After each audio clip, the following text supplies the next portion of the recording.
Hi, writers. I wanted to talk today about another paragraph structure writing option other than paragraph math. So, in the first couple weeks together, I had placed some materials on Blackboard about paragraph math, which is a kind of structure I designed to help students know when a paragraph is fully developed. And it involves assembling a paragraph using 11 sentences. You have your topic sentence, which is the main point of the paragraph. You have three main points. You have, for each of those three main points, two sentences of examples or support, and then you have a concluding sentence. So at a minimum, with paragraph math, that's 11 sentences for a well-constructed paragraph.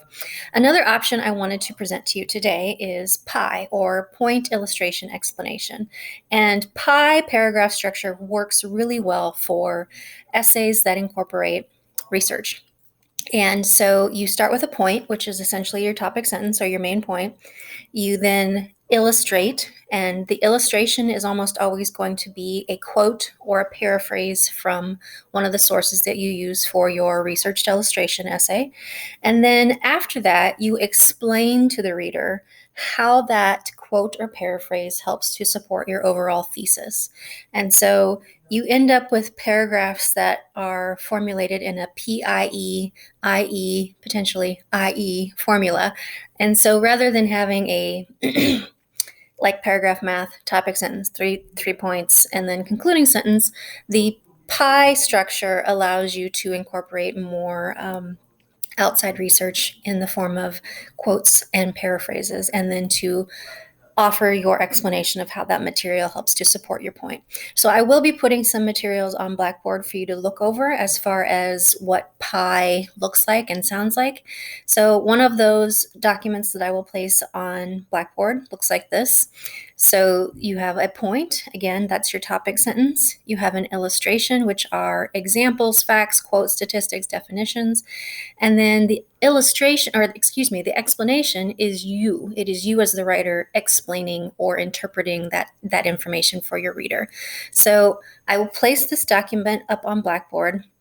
I want to cruise over to another document that I think is maybe a little bit more indicative of what I'm showing you. Let's see where I'm at here. So I have taken for this example the topic of what books teach us, what reading gives us. Because I am an English teacher, I am in 2 different book clubs and I love to read. One of the things that I like to share is my love of reading and why I think it helps us become better people and better humans. And so I have done some research in this example on books.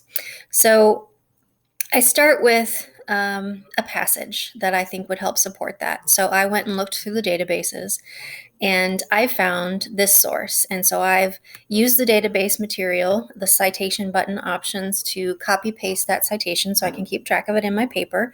And so I have a database article from 2016. I found it through Questia, which is the database through your online textbook through MindTap/Cengage. And the passage that I used from that, here I have introduced it. So authors from a 2016 journal. And then I have their quote. Books are sometimes windows, offering views of the world that may be real or imagined, familiar or strange. These windows are also sliding glass doors, and readers have only to walk through in imagination to become part of whatever world has been created. So this is the entire passage that I've quoted from the Lee and Madden source. I've given the citation here, and I can tell that there was no page number associated with this, so I didn't include a page number here. If you're using the Questia database in your textbook, you will have the option to use the citation tools that can help you with your in-text citations too. And so the explanation here is me talking about that quote. Reading invites readers to confront new situations safely while simultaneously immersing themselves in the lives of others, building further on empathy skills. Seeing oneself in a book character can be validating. So I have a point. Not only does reading literature teach readers empathy, it also allows them to broaden their horizons. And this is just me working through what I want that topic sentence or point to be. And so I didn't want to keep that. And so this is a work in progress. This is a draft. But I have in this example for you here a PIE-IE paragraph for you. And I have another sample, and here is the overall pie paragraph. And again, I will put all of these up on Blackboard for you to take a look at. So pie paragraph structure is an option/alternative for you to use for your paragraph structure for your illustration essay that I think you'll find really helpful. It is the point, which is also known as the topic sentence or the main idea of a paragraph.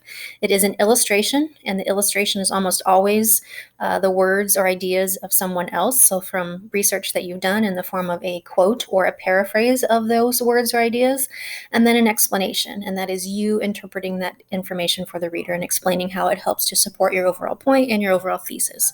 A lot of these paragraphs that you write for your illustration essay will be P-I-E-I-E-I-E, to think about the old McDonald's song. So that is a quick overview of pie paragraph structure. I will place all of these materials on Blackboard for you, and if you have questions, please let me know. Thanks.